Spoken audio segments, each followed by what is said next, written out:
Worldwide, we're looking at approximately 350 million people with diabetes. There's no question that we're in the midst of a diabetes epidemic. Right now, 1 in 3 Medicare dollars is spent in the care of people with diabetes.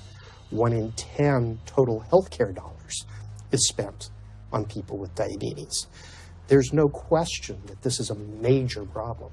What in particular is the correlation with the diet and diabetes? I'm not going to get into that. Into diet? No.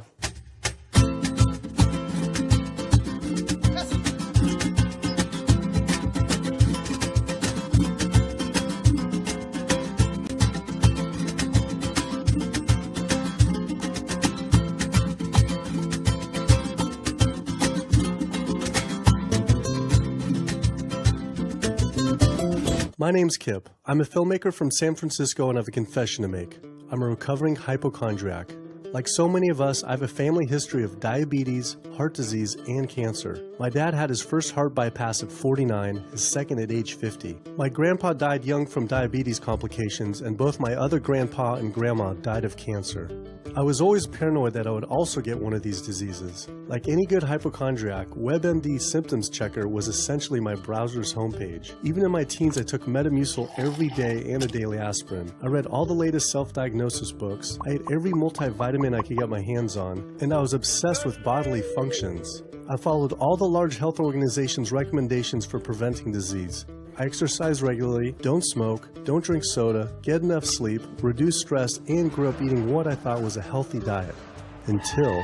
World Health Organization this morning has classified processed meat such as bacon and sausage as carcinogenic, directly involved in causing cancer in humans. Processed meat is clearly linked to an increase in cancer. Hot dogs or bacon could be just as dangerous as smoking cigarettes. The World Health Organization had looked at over 800 studies from 10 different countries, finding a direct link to consuming processed meat and cancer. Just one serving of deli meats daily increases your risks of colorectal cancer by 18%. I had no idea that what we ate affected cancer rates, but I never felt like I had eaten a lot of processed meats until I realized that processed meat includes hot dogs, bacon, sausage, salami, ham, pepperoni, cold cuts, and deli slices, basically everything I grew up eating. The World Health Organization classifies processed meat as a Group 1 carcinogen, the same group as cigarettes, asbestos, and plutonium, and classifies red meat as a Group 2 carcinogen. Was this like I had essentially been smoking my entire childhood? If processed meats are labeled the same as cigarettes, how is it even legal for kids to be eating this way?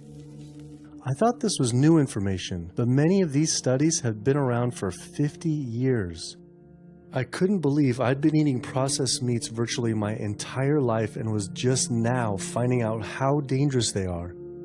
Why hadn't I been hearing about it from the American Cancer Society, the largest cancer group in the nation? When I went on their website, I was shocked to see that none of this information was featured on their homepage. But even more shocking, on their Eat Healthy page, they actually encouraged eating Group 1 carcinogenic foods like processed turkey and canned meats. This is after the World Health Organization reviewed over 800 studies definitively linking processed meat to cancer.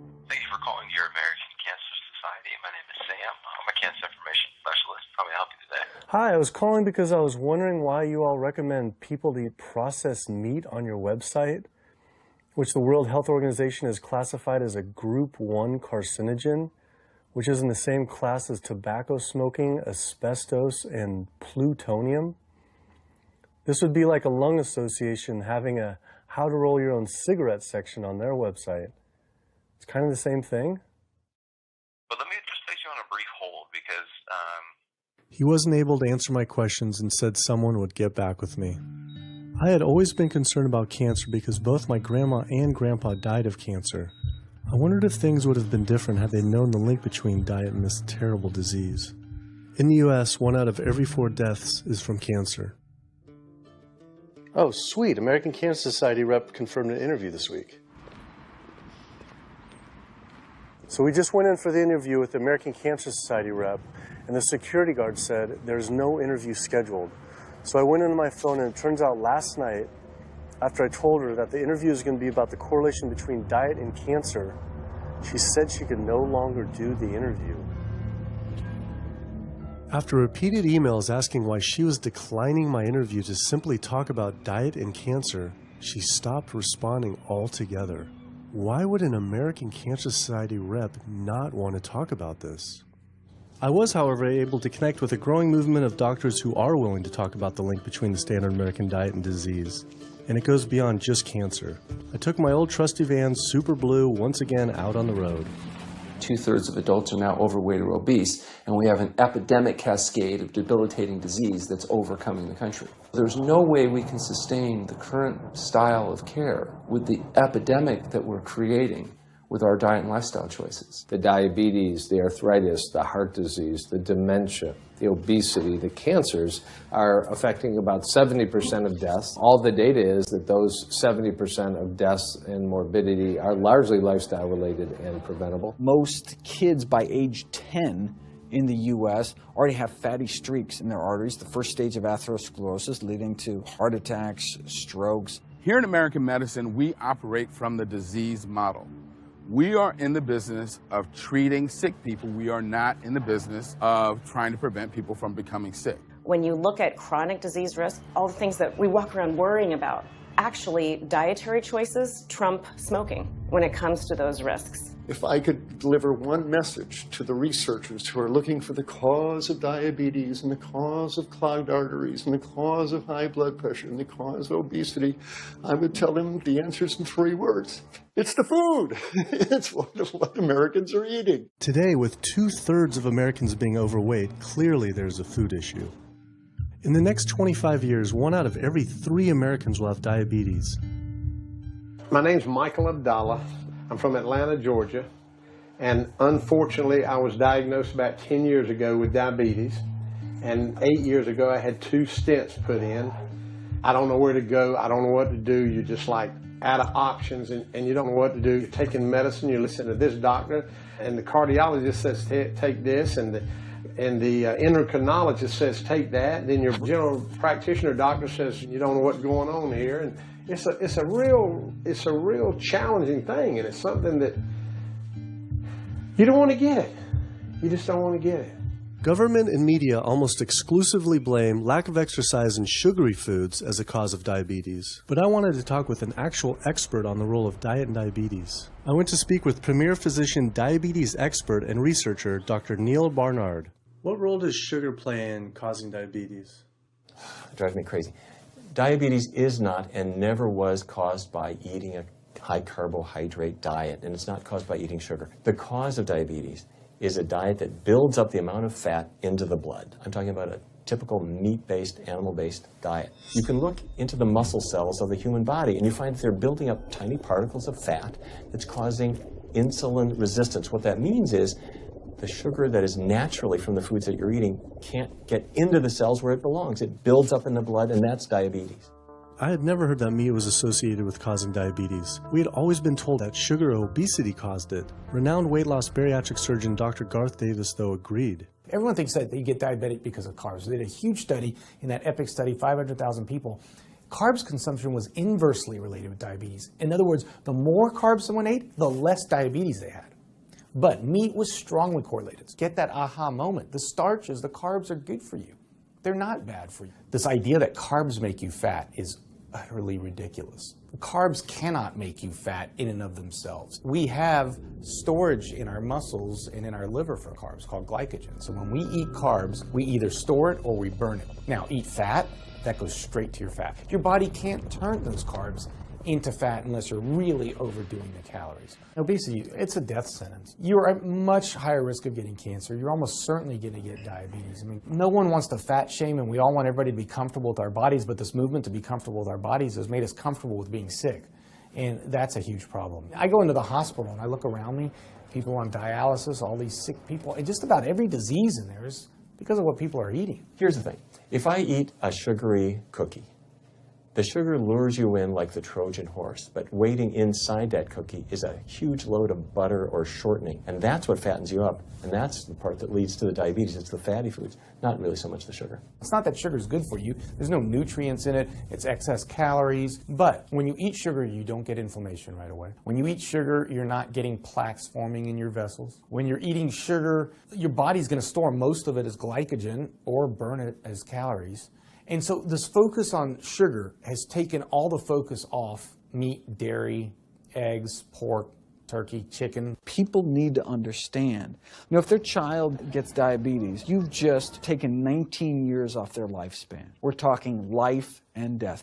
I realized there was so much more about diet and disease that I hadn't ever learned. It felt as if this information had been practically withheld. Processed meat causes cancer. Sugar doesn't cause diabetes. I had doubt about the claims these doctors were making, so I did some searching on my own. Harvard researchers looked at 9 prospective studies finding that just one serving of processed meat per day increased risk of developing diabetes by 51%. The link between eating meat and developing diabetes became undeniable. But when I went on the leading diabetes organization's website, the American Diabetes Association, not only did they not have this information front and center, they were featuring recipes for red and processed meat. And on their recipes for healthy living, they had bacon-wrapped shrimp? What the hell? All right, send an email to American Diabetes Association, see if they'll get back to us. As destructive as diabetes is, it pales in comparison to heart disease. Over 17 million people die every year from cardiovascular disease. It is the leading cause of death around the world. Nearly 1 out of every 3 people will die from this disease. The amount of people who die from cardiovascular disease is the equivalent of 4 jumbo jets crashing every single hour, every single day, every single year. My name is Amy Resnick, and I'm from Swampscott, Massachusetts, a little bit north of Boston. And I recently went to my doctor for asthma because I had a very hard time breathing. And while there, she did some blood work, and one of the tests was C-reactive protein, and on a scale from there was a scale of 1 to 3, 1 being low for cardiac event, 3 being high for cardiac event, and my number was 10.82. What does that mean? That means I am on the road for a heart attack, and she said probably within the next 30 days.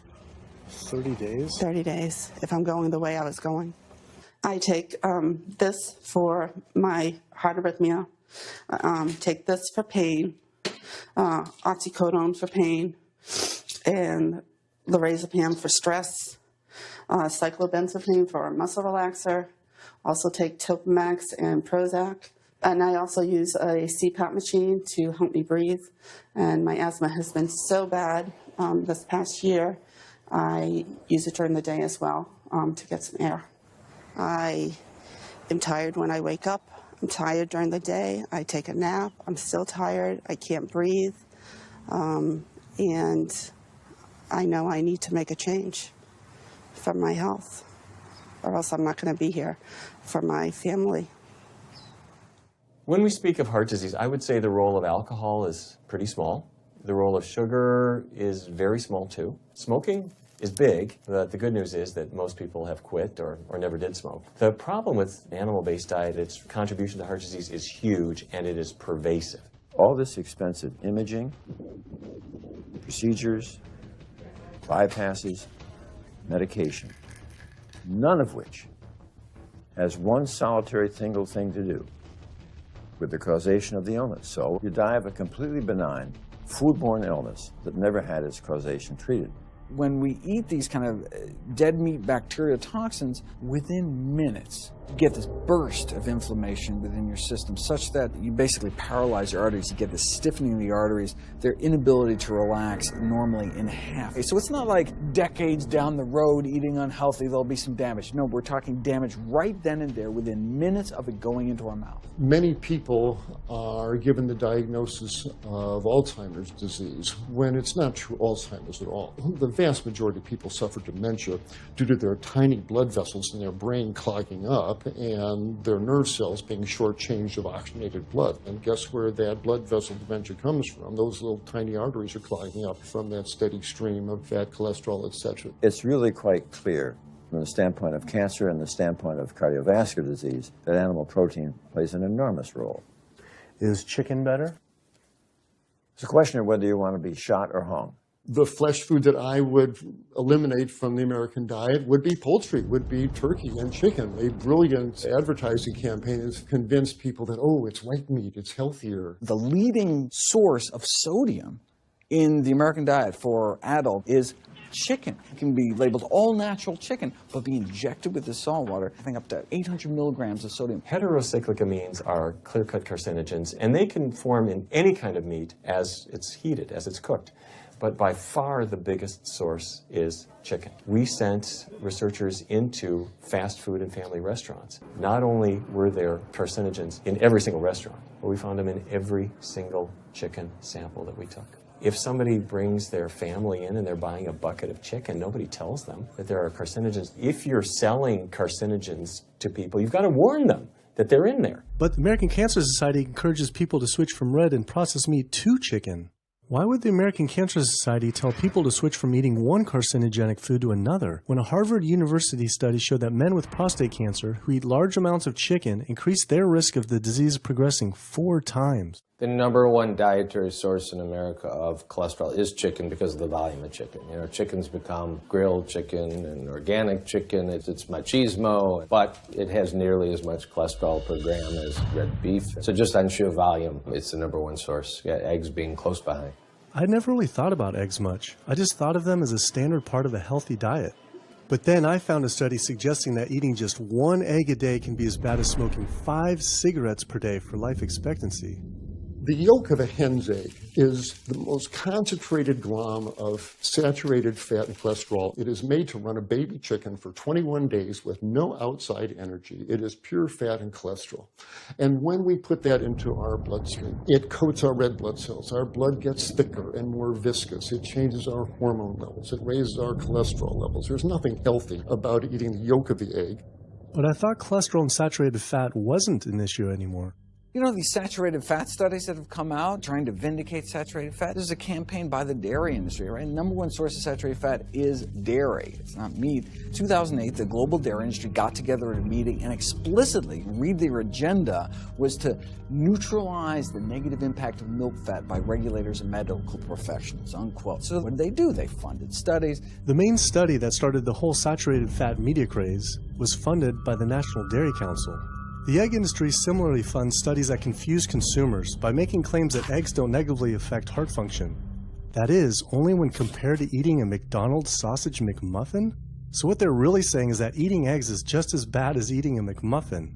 When you eat foods like beef or steak or a processed meat, a hot dog, you're not just getting saturated fat. You're also getting other additional toxins that are in that food. There's heme iron, carcinogens, processing chemicals. This is all a lot more complicated than just looking at saturated fat. You know, the strategy is not on making their products any safer. The strategy is to just try to confuse the public, to introduce doubt. You know, there's a famous tobacco industry memo. It's called "Doubt is Our Product." That's all they had to do. They didn't have to convince Americans that smoking was healthy, right? They just had to introduce doubt. Then they would win. If there's just enough controversy, people kind of throw up their hands. I don't know what to eat. Confusion is their game. I really don't think people thought what they ate led to heart disease. They think, oh, it's genetic, my parents had it. And I don't think people really think that what they ate led to diabetes. I think, oh, my parents had it, I was going to get it. And certainly cancer, they don't think that way. People have bad lifestyles that they've inherited environmentally. They've been exposed to a certain way of eating and living that they've carried on into their adulthood, passed on to their children. That is why they go on to develop the same diseases that their parents and grandparents may have had before them. But it is not inevitable. Even if you have a genetic predisposition, doesn't mean it's going to necessarily manifest. And what determines whether it manifests or not may be those epigenetic variables, the things that you can control, the environmental factors, the dietary factors, the lifestyle factors. So we can actually change the expression of genes, tumor-suppressing genes, tumor-activating genes, by what we eat, what we put into our body. So, you know, even if you've been dealt a bad genetic deck, you can still reshuffle it with diet. I had always thought that I would develop heart disease at a young age because both my dad and grandpa had heart attacks. I was taught that they were genetic, but their heart attacks probably had less to do with genes and more to do with their diets high in meat. That's why when I went on the American Heart Association's Heart Healthy Recipes page, I could not believe they had an entire section on beef recipes. This was just like the American Cancer Society encouraging eating Group 1 carcinogens on their site. Meatloaf, pork loin, steak on your recipe list? Are you kidding me? It's like this menu is trying to give people heart attacks. At your website, we noticed Heart Healthy Recipes, and we were kind of bewildered by why there's a bunch of recipes on, a whole section on beef recipes, and there's also a section on egg recipes when there's such a strong link between beef, red meat, and heart disease. I honestly don't know because I don't do that, I guess. That's not what I do. Another organization rep that wasn't able to answer my questions, but he said that he'd have someone get in touch shortly. I was, however, able to talk to the president of the American College of Cardiology, Dr. Kim Williams. So the American College of Cardiology is a 47,000 member and growing organization with a dedicated mission to reduce heart disease and to improve patients' lives. And if you look at the incidence of hypertension and diabetes and mortality in men, they actually get reduced as you go higher and higher in terms of how much you restrict animal products. What about fish? So fish is a little different. You've got the 4 worries, which is PCBs, mercury, saturated fat, and cholesterol.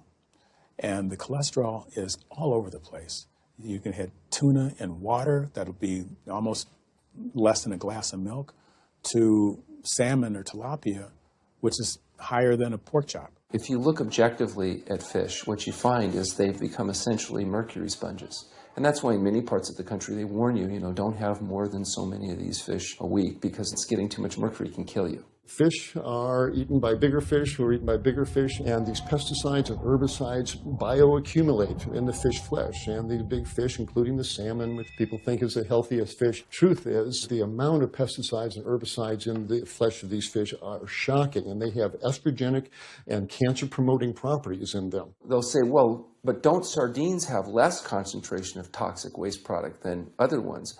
Something being less toxic doesn't make it healthy. It just makes it less toxic. Farmed fish is by no means healthier. All the antibiotics that these animals have to be fed, similar to chickens and turkeys kept in confinement. These fish get infections. They get fungal infections. They get bacterial infections. You've got to feed them antifungals, antibiotics, and these substances accumulate in the fish flesh as well. I always knew that pollution was bad for our health, but I had never thought about the environmental pollutants affecting food. Dioxins, being the most toxic man-made chemicals known to science, cause all sorts of things. They cause endometriosis, they cause cancers, they cause endocrine disruption problems. Most of your exposure, 93% of it, comes from eating meat and dairy products because it climbs up in the food chain so effectively. So you can get exposed living near these incinerators and breathing it, but it'll take you 14 years to breathe in as much dioxin as a cow will ingest by eating the grass in one day. And that dioxin will accumulate in its fat, which includes the milk and the meat, and anyone eating meat or dairy products is going to get that dose of dioxin, so it climbs up the food chain every step. Men have no way in their bodies to get rid of dioxins, but women have 2 ways. They're both involving having a baby. One is that dioxin crosses the placenta into the growing infant, and the other is that it comes out from the breast milk. So if you have a meat and dairy consuming mother breastfeeding that infant, then the highest impacts of toxic exposure like mercury and dioxins will go to that infant. Pregnant women are told, oh, certain types of fish should be avoided. But what about all these other animal products which are introducing, imagine as the fetus is developing, introducing these very harmful toxins which create reproductive abnormalities, developmental problems, and hormonal issues right as the child is developing, the most critical stage of development. It does make you worry when people say, don't you want to have a little bit of milk because you're pregnant? Don't you want to have some fish because you're pregnant? Who do you think is going to get the chemicals that are in that? All these environmental toxins and toxins from the feed that they're being fed accumulate in their tissues and are released into the mother and unfortunately to the child when you eat these products when you're pregnant. So this includes antibiotics, hormones, steroids in animal feed. Commercial animals are largely fed GMO corn and soy, which are very laden in pesticides. PCBs have been banned since the 70s, but they persist in the environment. Dioxins, all of these compounds can create hormonal, reproductive, developmental damage as well. Eating organic beef, poultry, pork, or fish will not help you avoid contaminants like mercury, like dioxins, like strontium-90, because they fall out over all sorts of farm fields and water bodies, and they don't skip over the organic fields. And so really the contaminants are coming in regardless of how these animals are raised. I had always been concerned about the possible health impacts of GMOs, but then found out that most of the world's GMO crops are actually consumed by livestock, with dairy cows consuming the most per animal. This fact, with everything I'd learned about bioaccumulation, made dairy terrifying, especially considering how much cheese I ate in my life. Cheese is an amazing product when you think about it. It's probably one of the single best foods at compromising health that you're going to actually feed to people. Think about it. You've got an animal product, so you've got all the issues of biological concentration. You have a highly processed food product, and not only does it have naturally a lot of saturated fat, but you put a lot of salt into it. There's a strong link between dairy foods and autoimmune diseases, and so that can show itself up as excessive production of mucus and exacerbation of asthma in kids who are prone to that, and even adults. And also there's an association between dairy foods and multiple sclerosis and type 1 diabetes, which is an autoimmune disease, and other rheumatologic problems. Cow's milk is baby calf growth fluid. That's what the stuff is. There's absolutely no child or human on earth who actually needs the milk of a cow any more than they need the milk of a giraffe or a mouse. Most people in the world are lactose intolerant. I mean, that's the normal state of affairs. Why would your body create this enzyme to digest lactose after weaning, after infancy? It doesn't make any sense. 73% of African Americans are lactose intolerant, 95% of Asians, roughly 70% of Native Americans, and about 53% of Hispanic Americans are lactose intolerant. Our government is encouraging Americans of color to eat foods that it knows is going to make them ill. Ultimately, what that boils down to is the government is telling me as an African American to eat food that's going to make me ill for no health benefit so that it will benefit dairy farmers. That's a form of institutionalized racism. Yeah, milk is a risky food for human consumption. As a pediatrician, I see on a daily basis children suffering from conditions that are linked or associated to dairy consumption, such as eczema, acne, constipation, acid reflux, iron deficiency, anemia. Cow's milk protein is the most allergenic food. People say, well, no, I want hormone-free, not injected with bovine growth hormone.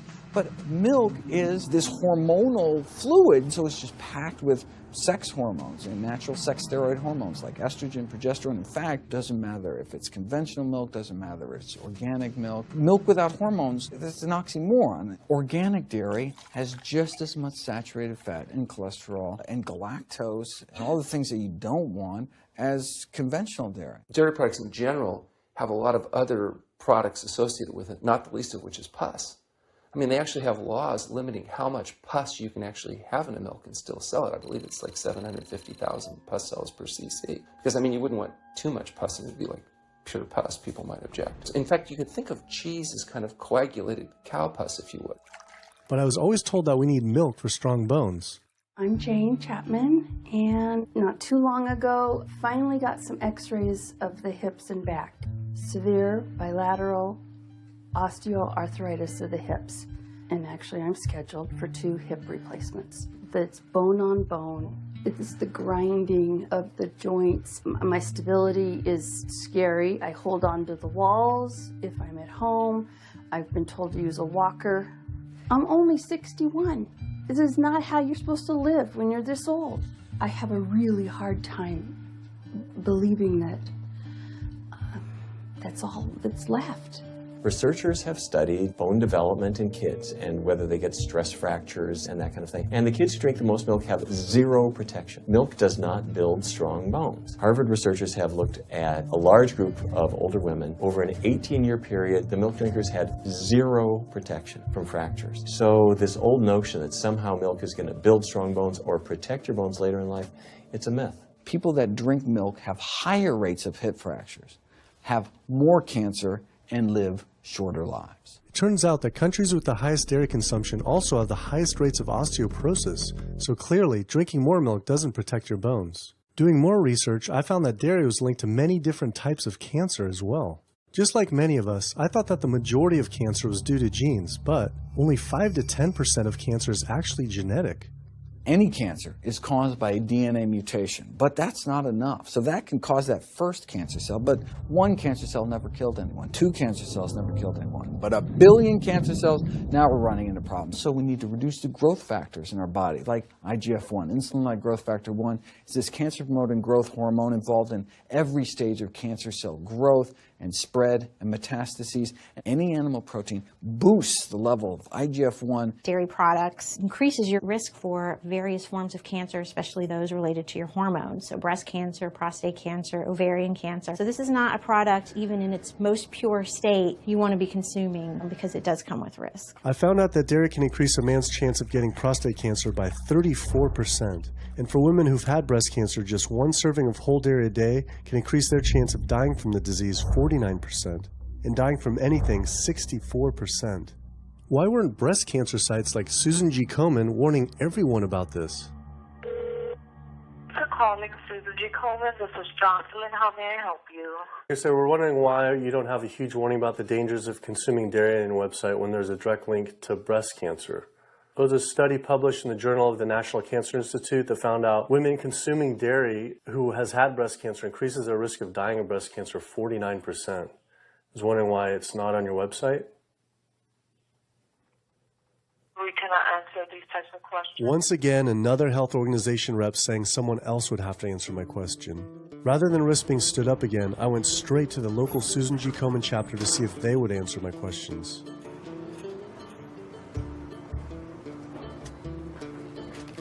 They didn't want to answer my questions in person either, and told us to stop filming, but promised they would connect me to the national office directly. Susan G. Komen's Pink Ribbon campaign had done a lot to raise awareness for breast cancer, although it was confusing to see pink ribbons on dairy yogurt containers. Breast cancer can be prevented with a healthy diet and lifestyle, but we're not. We're talking about pink ribbons and putting all the money into research for the cure. I, for one, know that I would want my daughter, my mother, me, I want to focus on not getting to that point, and that's where I would like to see more energy and effort put. I had been a hardcore cheeseaholic virtually my entire life, despite the risks, but like so many others, I seem to have been addicted to it. It turns out that the casein protein, that's the main protein in dairy products, and particularly in cheese, it breaks apart in the human digestion to create what are called casomorphins, casein-derived morphine-like compounds that go to the brain, and they attach to the very same receptor that heroin attaches to. Don't get me wrong, they're not as strong as that, but they are strong enough to make you come back again and again and again, despite the fact that you're gaining weight, you're more unhealthy than you've ever been, but that cheese just calls out to people. Casomorphin may play a role in SIDS, and sudden infant death syndrome, may play a role in autism. This is one of the reasons why we don't want infants drinking milk from cows. Human breast milk has 2.7 grams of casein per liter, compared to 26 grams per liter for cow's milk. That's practically 10 times more. No wonder it's so addictive. This talk about addiction made me think about all the drugs animals are fed. I went to the headquarters of the Center for Food and Safety, the nation's leading FDA government watchdog group, to see how concerned we need to be about drugs in our food. So that we know of, there are at least 450 different drugs that are administered to animals, either alone or in combination.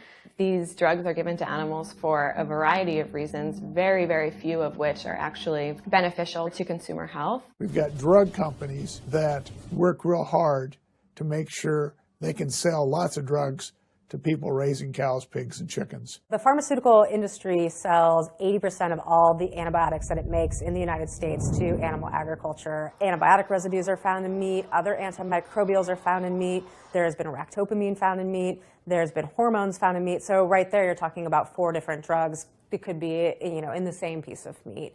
The pharmaceutical company is supposed to show the safety of animal drugs. They're not really testing to see what the impacts of these drugs are on humans. They're really looking to see what the impacts of these drugs are on animals. When we try to get information on some of the health studies and the environmental studies, from federal agencies, we get back page after page of blacked out information because the company claimed confidential business information. Consumers have no idea what is in the products that they consume. So how sick something makes me and how bad it pollutes the environment is a secret for a company. In the animal agriculture industry, as in the tobacco industry, these companies really have a vested interest in making sure that the public doesn't have information about their effects and what risks are really posed to consuming them.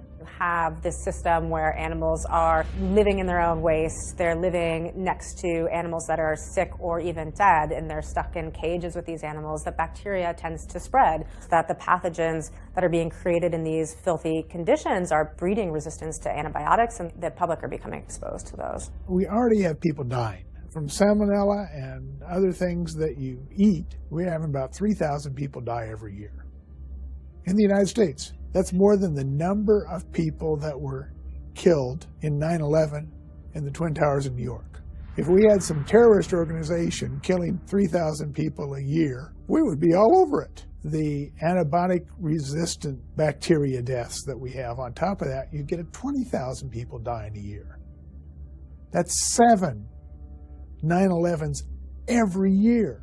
Can you imagine if that many people were being killed by some terrorist group in the United States every year? We would find them.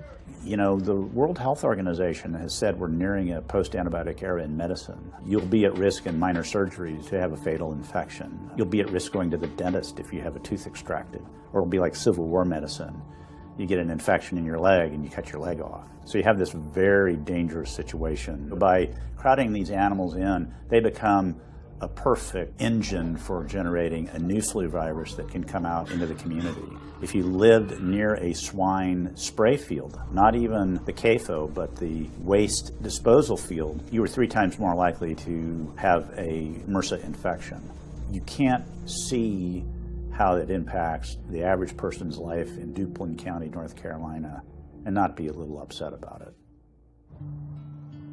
From an environmental standpoint, from a community standpoint, from all other aspects, North Carolina, we're in a state of emergency. We've already had bouts of swine flu, or H1N1 as they prefer to refer to it. That particular swine flu incident was originated on a farm here in North Carolina. There's approximately the same number of hogs in North Carolina as there are people. Between 8 to 10 times the amount of feces is produced by a hog, an adult hog, as compared to an adult human. 10 million pigs in North Carolina produce the waste equal to 100 million humans. This is the equivalent of the entire U.S. eastern seaboard flushing their toilets into North Carolina. But there is no waste treatment. The pigs' waste falls through slats in the floors of the sheds they are forced to live in. It is then pumped into giant waste pits, which leach into rivers and streams, and is pumped out unfiltered onto fields, further polluting the environment and neighboring health. When you go back and you look at where these hog facilities are located, there's a disproportionate number of them that are located near communities of color, low-income communities. It is definitely a human rights issue. My sister, she have asthma, and you know, her brother, he have asthma. He's 3, and we don't know what she might have. I have asthma, I have sinus, I have sarcoidosis, that's the bacteria, and I have a pacemaker, which is 6 sinus syndrome. But you know, mostly everybody in this neighborhood got asthma or either cancer. My neighbor there died from cancer probably just last year. My nephew down the street, he's got cancer. He's in terminal cancer, stage 4. Not a smoker, not a drinker. And it's not in his lungs. It's in his lymph nodes. But see, if you live here and saw the way they do, you wouldn't eat no pork. Well, I don't eat bacon because I know where it comes from. When they die, they go into a box and they decompose because they swell from stretching heat. A truck come and pick them up, take them to the processing plant in Rose Hill, ground them up into feed, and feed it back to the hogs. If I come out this door, if he's spraying there, it's going to come in my face. It hit you right in the face. It smells like something that you have never smelled before. It smells worse than a dead body. It's the family graveyard. I have my grandmother out there, my sisters, my brothers. When we go to the funeral, he used to spray. During the funeral? During the funeral, yes. During the funeral. Yeah, he spray.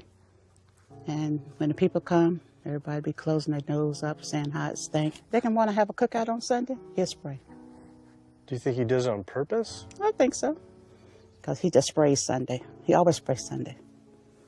And in most of these area, hog houses and turkey house is in the black area or the Hispanic area. It's either or. Do you think it's also a civil rights issue? Yes. Yes, I do. Yes, I do.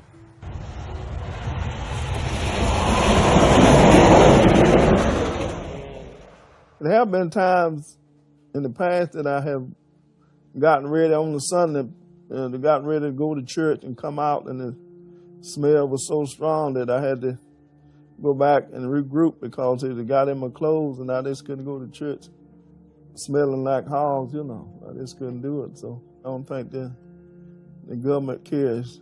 They care more about cooperation than do people, individuals. And they're going to keep on. They're going to put more chickens in this state. This is the feast season. You're in capital of the world right here in North Carolina. My state. Look, there's a blue line stream right here come into my property almost, and the Contentney Creek right here. I've seen that blue line stream now filled with feces and urine from that hog pen, and they can say, well, we feed the world. They're not interested in feeding the world. They're interested in making money. You take the money away from them, they'll let the folks starve. Because if you want to feed the world, you can feed the world with more corn, using corn and wheat and stuff like that, and you can meat. Meat is a luxury item. When we're doing things that hurt other people, we're wrong. But a lot of good people will sit there and eat bacon knowing that it's causing someone else to be very unhappy. I woke up the next morning to find the Burden River had experienced another massive fish kill from the pollution running off hog farms. Tens of thousands of fish were washing up on shore. All this talk about health, I realized that I was only focused on personal health. But health started to mean so much more to me. It was about health of my family and our communities. I couldn't under good conscience support an industry that I knew was harming others. Pollution from animal agriculture isn't just an issue in North Carolina, though.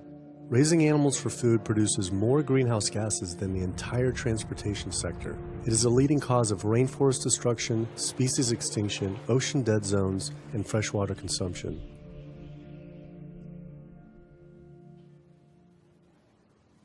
American Diabetes Association actually finally got back, and they agreed to an interview. Preparing for their American Diabetes Association interview, I took a look at their diabetes diet and meal plan recommendations, and they were loaded with foods associated with causing diabetes. How could they expect people not to get diabetes if this was the food they were recommending? And then I saw multiple peer-reviewed studies published on the National Institute of Health website showing that a low-fat, plant-based diet was more than twice as powerful at controlling and even reversing diabetes than the ADA recommended diet that included meat and dairy. Well, the mission of the American Diabetes Association is to identify a prevention and a cure for diabetes. But in the meantime, to improve the lives of all people who are affected by diabetes. And what's the best way to prevent this? For type 2 diabetes, it's unclear. We can't prevent type 2 diabetes in everybody. When we're doing the research, we came across a lot of studies that said that you actually could potentially cure or reverse diabetes with a purely plant-based diet. I don't believe there's sufficient evidence to demonstrate that. How does it compare to the ADA diet that you recommend? We don't recommend a specific diet. We recommend healthy eating. The one that's on the website. We recommend healthy eating. Do you have a whole list of exact day-to-day, the meal plan, the whole meal plan? All they are selections of foods to consider. We do not have a diabetes diet. But with that selections, I consider that plan compared to a plant-based plan. No one's done that study. We found actually some studies, that a 74-week study found that low-fat vegan diet versus the ADA plan in type 2. I think we're done here. I'm not going to get into an argument about. Oh no, I was just wanting the studies of if this is true or if it shows that. Any diet works. Any diet works if people follow it. But if it's a diet that's not the proper diet, like if anyone follows a diet that they eat I can't tell you what a proper diet is. I can tell you what an improper diet is. So then we can talk about the good diets. I'm not sure why. I'm not going to get into that. Into diet? No. Why If that's where you want to go with this, I'm sorry, I'm not the person that you should be talking to. And why is that, though? If that's what you want to get into, I'm not the person you need to be talking to. Who do we talk to about diet? You can talk to anybody you want. But that's interesting, though. Why not recommend a diet? Because the data don't exist to support it. But if we see data that we looked up that supports it with, like, you know, the NIH, in Europe, the European Association of Diet. We're done.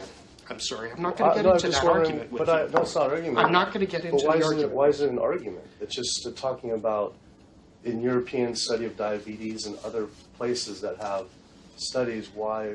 There are lots of studies. Why is it even an argument? There are lots of studies in the literature, many of which have never been replicated or, frankly, are wrong. That's why we do peer review, okay? The European Association of Study of Diabetes has been peer reviewed? Or I don't know what study you're referring to, and in the absence of being able to see that study, I'm not going to comment. I could show it to you. I'm sorry, I don't have the time for that. I just don't understand why it's an argument, though. Okay.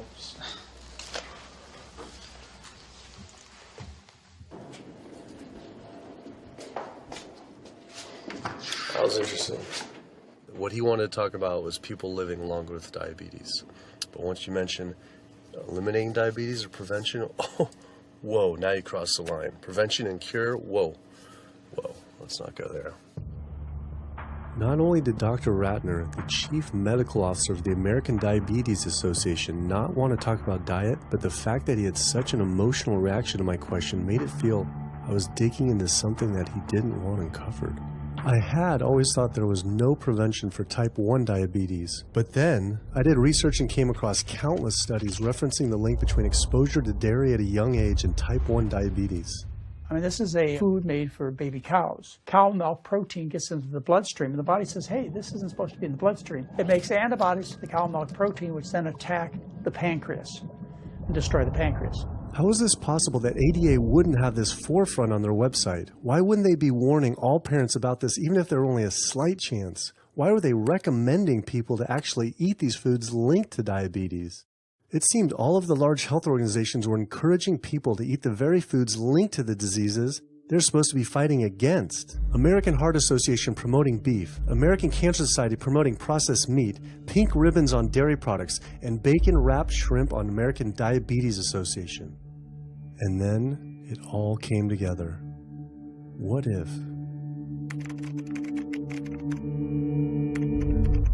And there it was. The American Diabetes Association was taking money from Dannon, one of the world's largest dairy yogurt producers, Kraft Foods, makers of Velveeta processed cheese, Oscar Mayer processed meats, Lunchables processed kids meals, and Bumblebee Foods, makers of processed canned meats.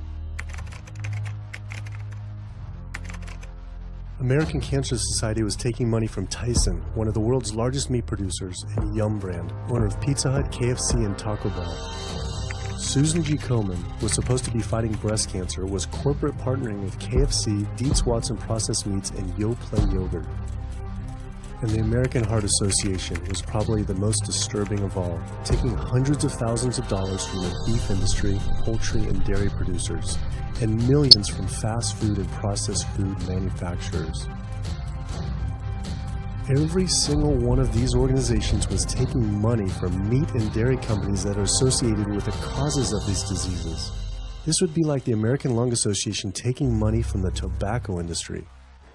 I was sick of not getting answers, so I went to the headquarters of these organizations myself. We have to speak to someone in person.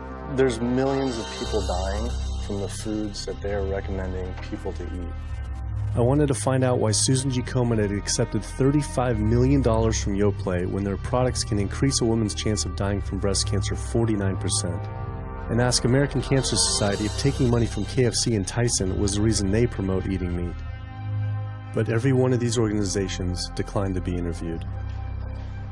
What's really sad is that we cannot trust information from these leading health organizations like the American Heart Association, the American Diabetes Association, because they are taking money from the very industries who are causing the problems that they're supposed to be helping to prevent. So that makes the truth something that you are not going to be hearing, as far as nutrition goes, from these organizations. Well, that would be the end of their funding, that would be the end of their jobs, that would be lawsuits, they would bring the entire catastrophe down upon their heads, and they would essentially disappear as organizations. This one time I got invited to a charity fundraiser for the American Diabetes Association. And I showed up, and they had a whole buffet, and it was all just animal products. I remember like a big thing of barbecue chicken.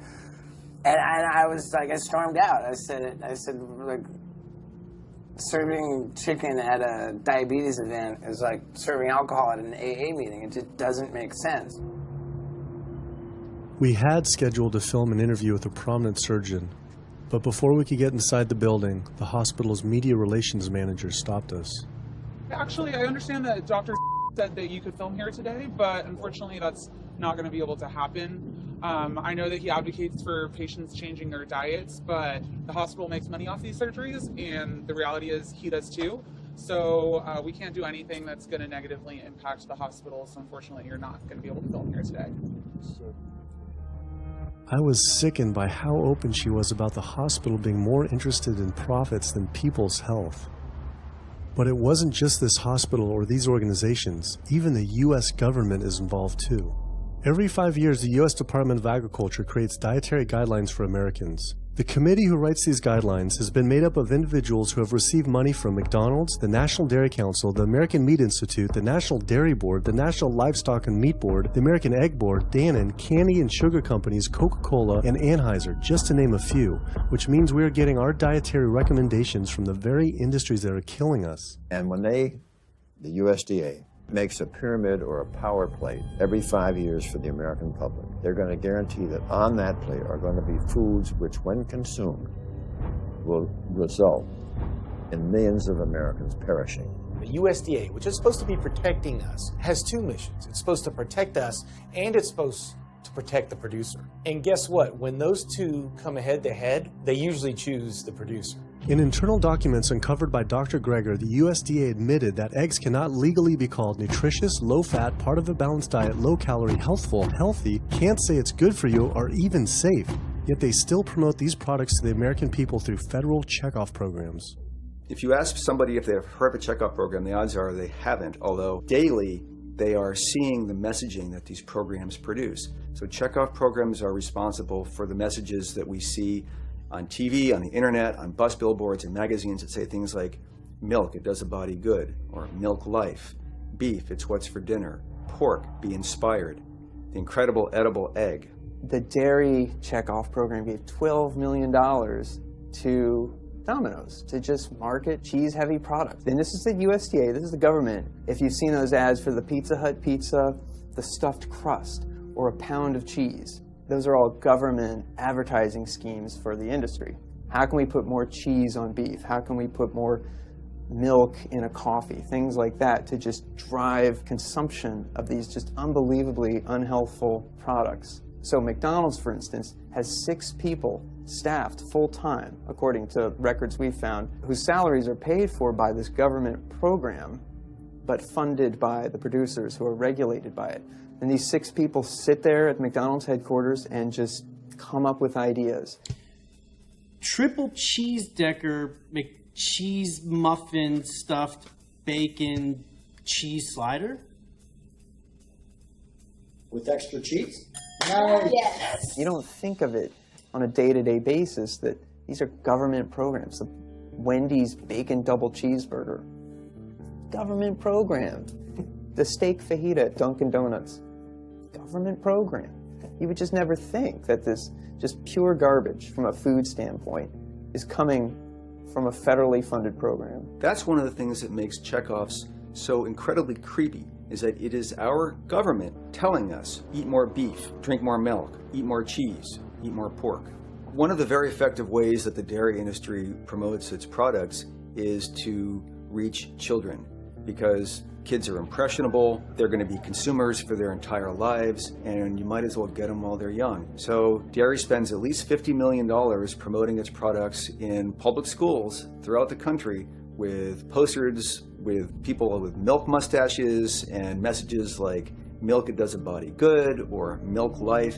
Targeting young people, right? The tobacco industry had to keep replacing their customers who are dying with new customers. The meat industry knows they have to target young people. That's why we have these foods in schools and marketing messages at a younger and younger age for kids to get hooked on all the wrong kinds of foods. So there's all kinds of parallels. School districts where processed meats are all over the place. Maybe it's going to be bacon on the menu, sausage, hot dogs, or pepperoni pizza. Any of those things are processed meats, and those are pretty much the worst of the worst with a direct link to colon cancer. And yet you have every day in the schools meal items with processed meats. If the Surgeon General puts warning labels on tobacco because of their cancer risk, why aren't the same warning labels on meat?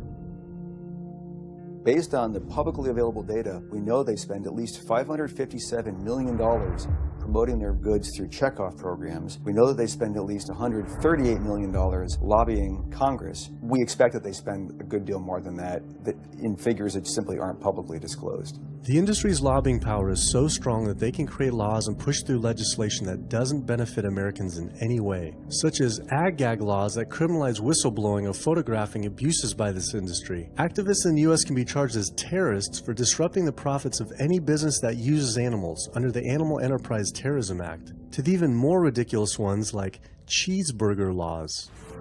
A cheeseburger law is a law that says a plaintiff cannot recover against a manufacturer, distributor, or retailer on the theory that the food made the plaintiff obese or caused an obesity-related disease. Cheeseburger laws are a direct response to a problem that the tobacco industry has had. Big Tobacco has paid $400 billion to state Medicaid programs. Cheeseburger laws proponents say, we don't want to see the same kind of thing happen to the meat and dairy industries. The fact that these laws are based on a model template called the Common Sense Consumption Act is actually ironic, because what they're saying is, you, the consumer, should have the common sense to know that our food is bad for you. I've often typified the meat industry to people who maybe don't understand its power and reach as it's got all the money of big tobacco and big pharma, and it has the personality of the National Rifle Association. So any little thing that comes up, man, they beat it to death. Robert Martin wasn't exaggerating. When the profits of the egg industry were threatened by egg alternative company Hampton Creek Foods, extremely disturbing emails were uncovered by Ryan Shapiro and Jeffrey Light. We uncovered documents demonstrating the American Egg Board considers Hampton Creek, quote, a crisis and major threat to the future of the American egg industry. The American Egg Board considers a successful egg replacer company to be such a threat that they joke on their government email addresses about murdering the CEO. In internal government emails with the heads of the egg industry, they suggest having the CEO of Hampton Creek, Josh Tetrick, murdered, including a menacing email from the executive director of the American Egg Board.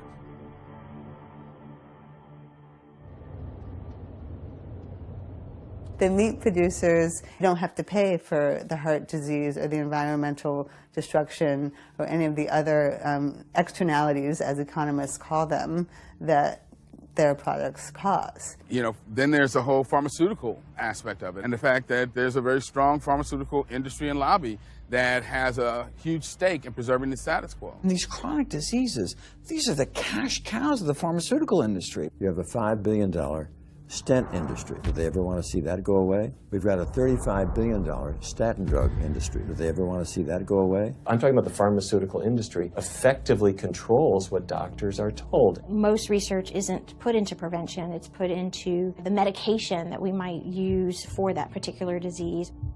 I'm on 2 different high blood pressure medicines, 6 asthma type medicines even after 4 years of shots, and then another medicine to help take care of side effects from some of those medicines.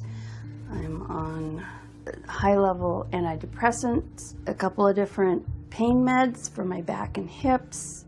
I'm taking about 16 drugs, not counting the insulin in the morning. I take insulin in the morning, insulin at night, 32 to 34 units of insulin. Lantus to be exact. Some of these meds are for diabetes. This is for peeing. I have to use this for my prostate, and then I have to use this for the heart, and I have to use this for blood pressure. And it's just on and on and on and on. The doctors are telling me this is what I've got to do for my whole life, and it's frustrating, and it's very stressful, and I don't know how long my liver is going to last taking all this stuff. Under conventional medical treatment, whether it be for autoimmune disease or even conditions like high blood pressure or diabetes, you're told that you have to take drugs, and not just for a week or a month or a year. You're told you have to take drugs forever. You're guaranteed that if you follow your doctor's advice, you'll be sick forever. You'll never get well. That's the guarantee. Because the strategies are all about manipulating the symptoms, not dealing with the underlying cause. You come in with that diagnosis, you get a bunch of pills that have nothing to do with the disease causation, or you get these procedures that have nothing to do with disease causation. It's a deception to say this pill will help you unclog your arteries, this one will save you from a stroke. No, it doesn't. The people who take the statins, etc., they still get their heart attacks, they still get their strokes. This does not reverse disease. This does not make plaques smaller. This is a fraud of massive proportions. In the U.S., treating chronic disease such as heart disease, cancer, and diabetes is a $1.5 trillion industry. That's the GDP equivalent of the 10th richest country in the world.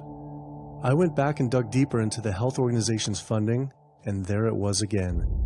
These organizations were accepting millions of dollars from pharmaceutical companies that are making billions of dollars from the very same diseases these health groups are supposedly trying to end.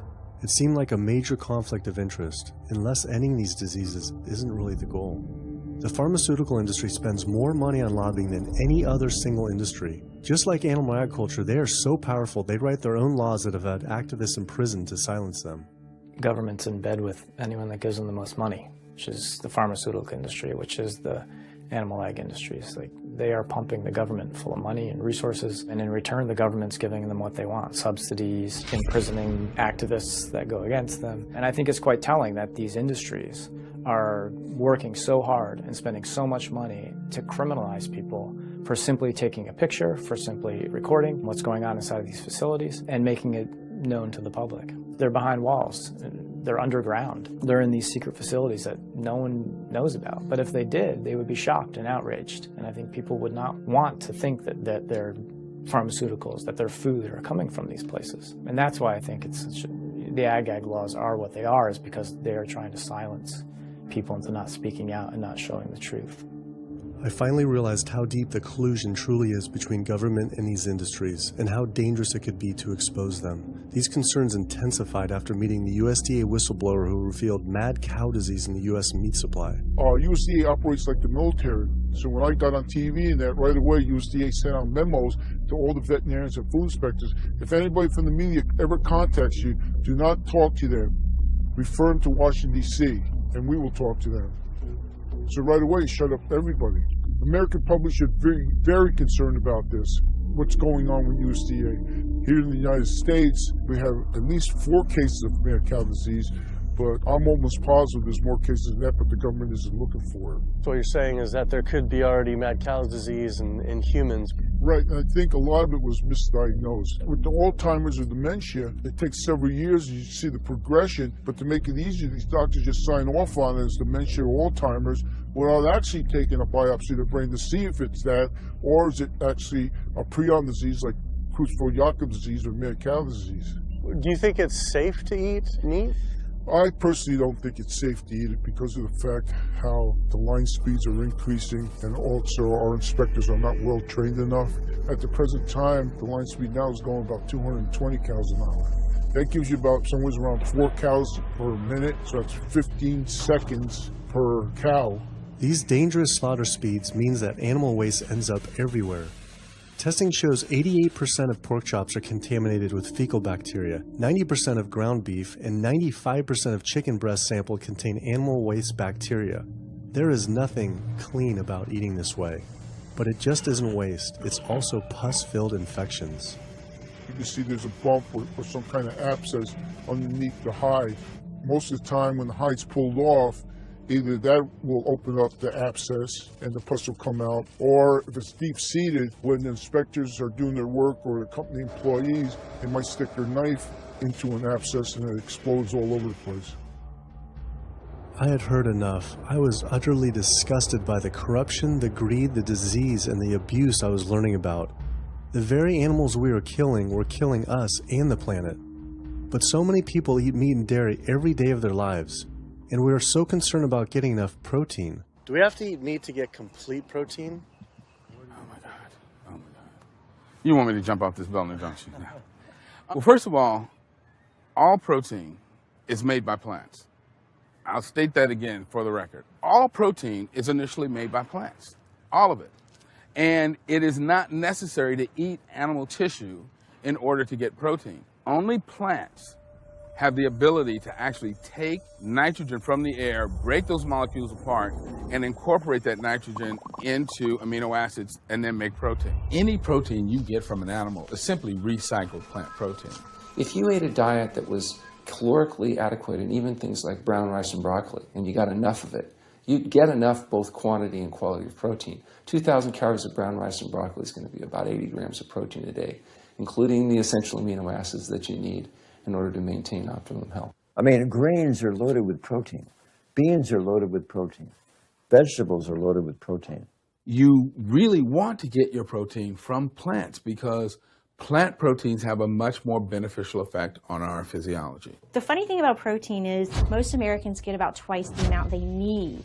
Most Americans get less than half the amount of fiber they need. But the conversation tends to always be about protein. So in my mind, it's just this magical marketing campaign that protein has taken on over the decades. The question is not where do you get your protein, it's where do you get your fiber?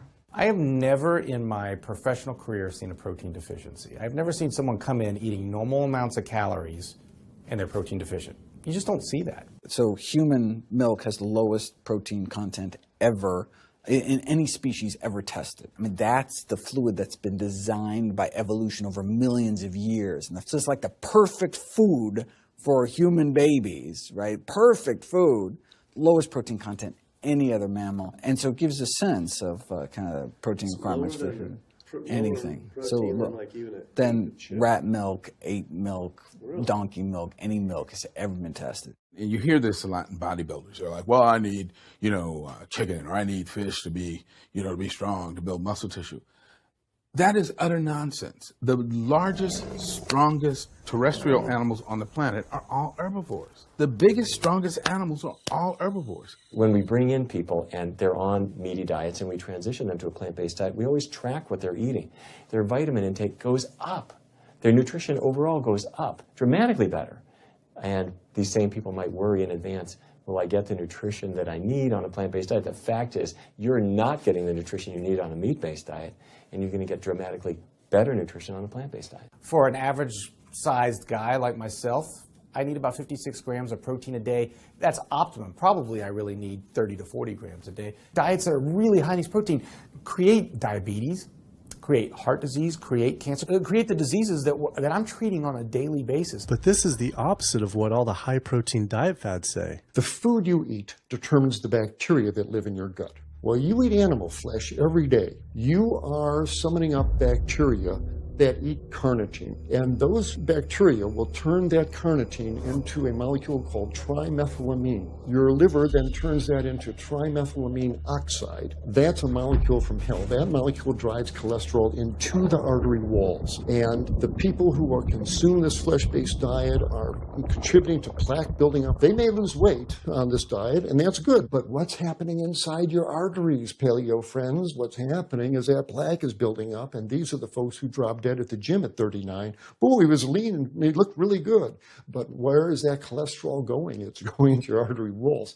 So I believe these paleo folks are setting themselves up for an epidemic of clogged arteries, colon cancers, autoimmune diseases. This is not a healthy diet. We are not carnivorous apes. Humans' closest living relatives are chimps, who get 97% of their calories from plants and the remaining 3% mostly from insects. Comparing the anatomy of true omnivores like bears, who eat both meat and plants, to frugivores like primates, who eat almost exclusively plants, the differences are pretty clear. Frugivore teeth have flat molars for chewing plants, where omnivore teeth are serrated for stabbing and tearing flesh. Frugivore jaws can move forward and back and side to side. Omnivore jaws cannot. Omnivores have much stronger stomach acid for digesting meat compared to less acidic stomach acid of frugivores. The intestines of frugivores is 9 times their body length compared to 3 times for omnivores. This is because meat will putrefy in the gut unless it is moved through quickly. If humans were indeed true omnivores, we would need to change our physiology and appearance quite a lot. But we fit every requirement of a frugivore. We may behave like omnivores, but anatomically, we're frugivores. Human beings, unlike bears and raccoons, and to some extent dogs, don't have that mixed anatomy and physiology that you see in the true omnivores, and thus we are not true omnivores. In humans, the canines have become really small and rounded and actually function like accessory incisors. They're utterly useless for ripping and tearing anything other than an envelope. So the idea that the mere presence of the canine somehow means that we're supposed to eat meat is silly. He was right. I always thought my canines were for meat, but what kind of animal could I actually kill and eat raw with these tiny teeth? The thought alone was disgusting.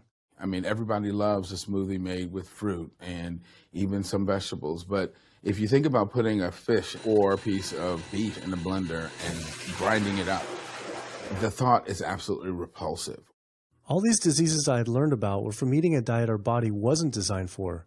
What would happen if we started eating a diet our body actually was designed for? The data is crystal clear that you can stop and reverse heart disease with plant-based diets, scientifically shown. I've seen it in my own patients. People who adopt low-fat plant-based diets can actually reverse their heart disease, and that literally means watching the plaque start to go away, something they didn't think could happen. My experience with patients is, and those studies show, that when people adopt a fully plant-based diet, their cholesterol levels plummet within a few days. And if you do blood tests in a couple of weeks, you'll see dramatic improvements. Yes, your numbers are going to look great within a week or two. Your cholesterol can come crashing down. In fact, if you're on medications, your doctor may have to pull off your blood pressure medication so your blood pressure don't drop too low because it can work too good. Like that, the side effect is not having to take drugs. In a groundbreaking study published by Dr. Esselstyn following patients suffering from cardiovascular disease, 99.4% were able to avoid major cardiac events by going plant-based. Because it's not just heart disease. It's hypertension, it's diabetes, it's strokes, it's heart attacks, it's several of the autoimmune diseases, lupus, asthma, GERD, osteoporosis. I mean, there's a multitude of diseases, even rheumatoid arthritis. It can be so dramatic. When you see these poor souls with just absolute crippled with rheumatoid arthritis go plant-based, then they come off their medication. I wanted to follow up with Jane Chapman, who had been suffering from severe osteoarthritis, and I could not believe what I saw after only a few weeks of fasting and changing her diet. So those are so amazing. See, like this only a few weeks later. I know. From going from the walker, needing wheelchair assistance at the airport, to strolling down the street, enjoying the fresh air, the sunshine. 2 weeks. It's all it took, 2 weeks to get off all the meds and start to feel the inflammation just kind of drain out of the body, where the movement was much easier. Just a lot of healing occurred very, very rapidly just by doing the right things for your body.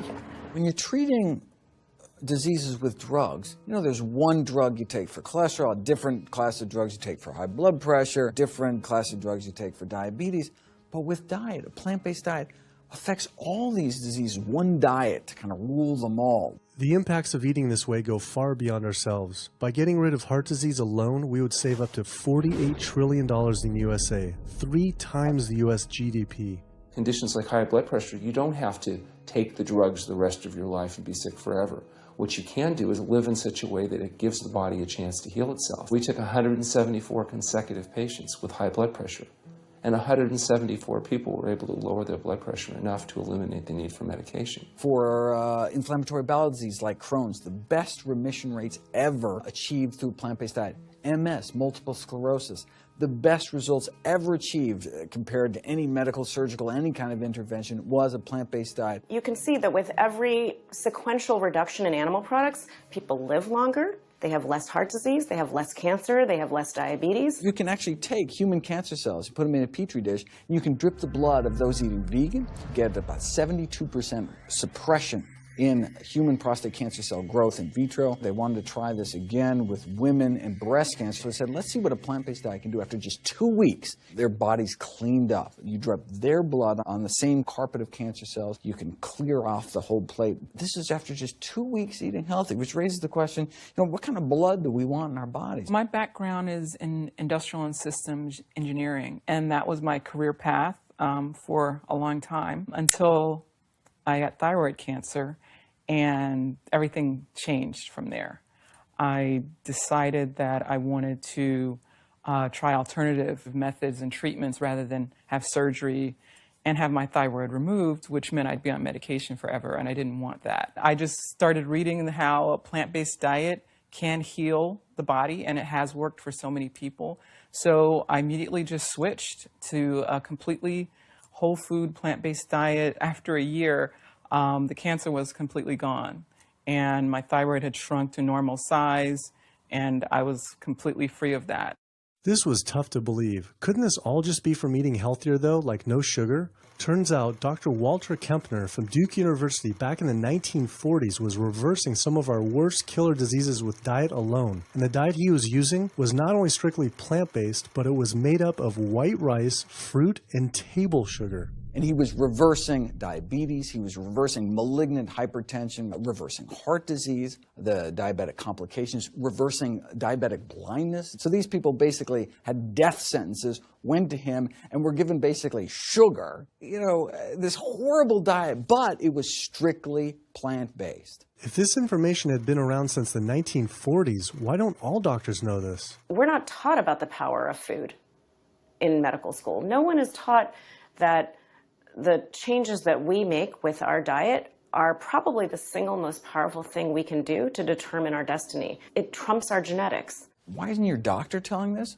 Odds are your doctor never learned any of this. In fact, there's even a bill introduced just mandating physicians get 7 hours nutrition training every couple years, just to kind of stay on top of it. And who came out against that? The California Medical Association. Even the family physicians, the surgeons, all the mainstream medical groups came out opposed. It's 7 hours. That's a lot, even if it's over 1 4-year period. So they're not just kind of neutral, but they're actually actively opposing nutrition education. Ironically, when patients come to doctors with questions, they assume that the doctor knows something about nutrition, and so it's kind of a double whammy that doctors haven't been taught much about nutrition. Why don't we hear about this from dietitians when nutrition is their entire specialty? Turns out the American Nutrition and Dietetics Association puts out nutrition fact sheets written by the industries themselves. The industries pay $20,000 per fact sheet and explicitly take part in writing them. So you can learn about eggs from the egg industry. You can learn about lamb from the lamb industry. This would be like learning about the benefits of smoking from the tobacco industry. When people are eating meat, I think of it as a bit like smoking. It's sort of Russian roulette. You may not get diabetes, but your chances of getting diabetes, about 1 in 3. You may not get cancer, but your chances, if you're a man, about 1 in 2. A woman, 1 in 3. Your chances of gaining weight, 2 out of 3. It's not all diet, but most of it is. The best thing that you can do to make sure that you empty all those bullets out of the chamber and you're not taking risks with your health is to get the animal products out of your diet and eat healthy foods. I came to True North to help me with my asthma and to lose a little weight, and it's amazing. Just in 2 weeks of changing my diet, don't have to take any asthma medication, no antidepressants, no pain medication, no heart medication, nothing, no medications at all.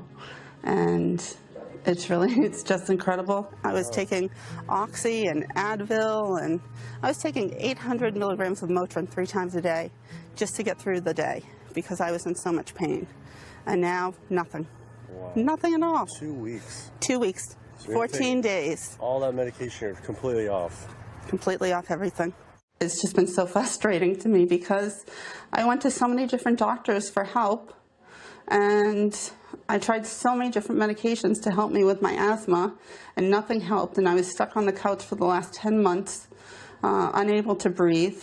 And now in 2 weeks' time, 14 days, I'm off my medication, and I can breathe, and I feel good, and I can walk. My life has changed, and it only took 2 weeks of a whole plant-based diet. That's incredible. Yeah. That is incredible. It really is. That's amazing. It really is. I feel so blessed and so good and just so happy to be doing this, and I'm hoping that I can be a role model for other people and not be pushy about it, because everyone's going to do it in their own time. But thank God my time is now. Thanks. Thanks.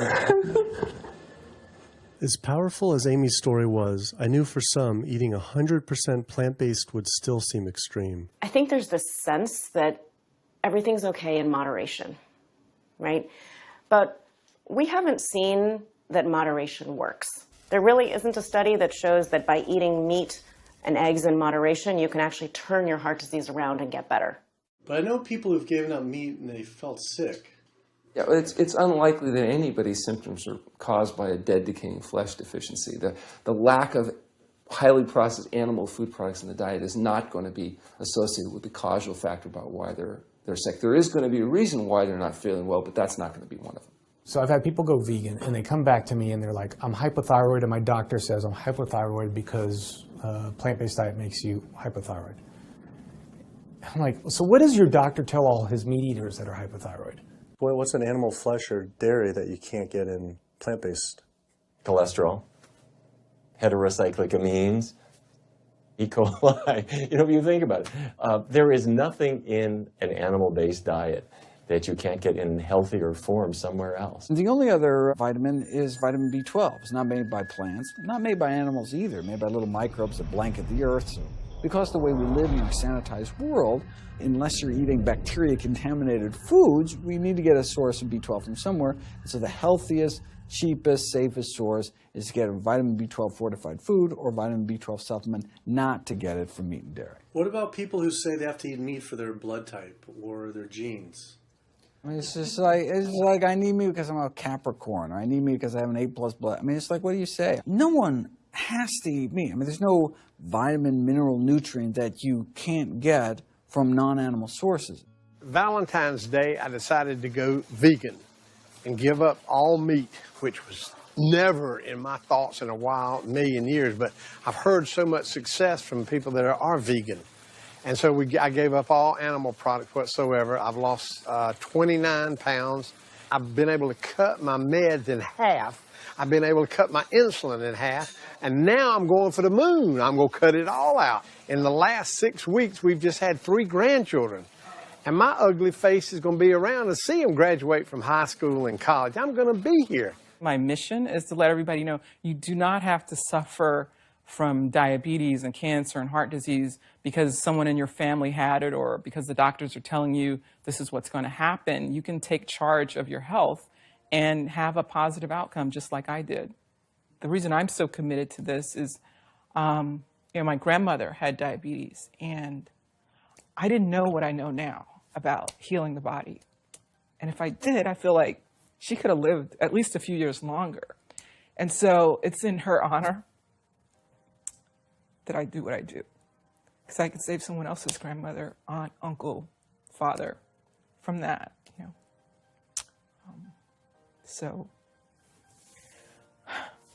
So I'm excited about getting the message out there.